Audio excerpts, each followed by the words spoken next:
Hey, welcome to TeaOrSugar. Today, we are diving into one of history's absolute weirdest conflicts, the Great Emu War.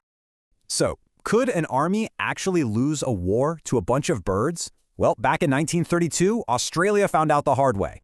It all started in Western Australia. WWI vets, now farmers, were about to face an enemy they never saw coming. Yeah, just as they were ready to harvest their crops, a brand new, totally unexpected problem showed up.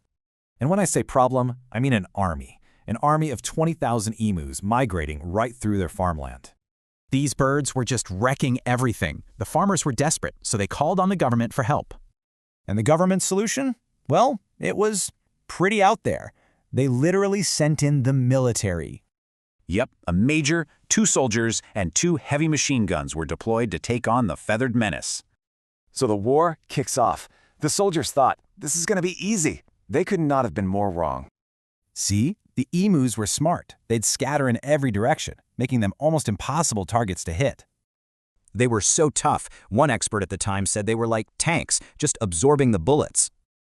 And the results of the first fight? Let's just say it was a total and complete disaster for the army. The whole operation was a massive failure, and you better believe the newspapers had a field day with it. The army actually pulled out, then came back for a second try. Spoiler alert, it didn't go any better. Get this, the final tally was almost 10,000 bullets fired for less than 1,000 emus.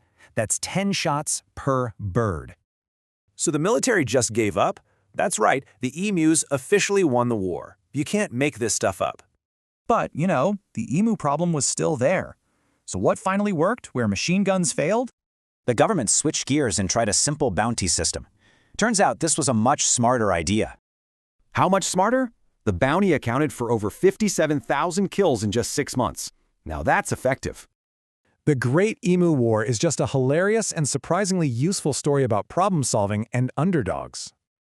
So what do you think? At TeaOrSugar, we cover mindset, stories, history and legends, business and money lessons, cinematic storytelling shorts, psychological insights, sports, and culture. Keep with my channel TeaOrSugar for more videos. Subscribe if you want, and feel free to share.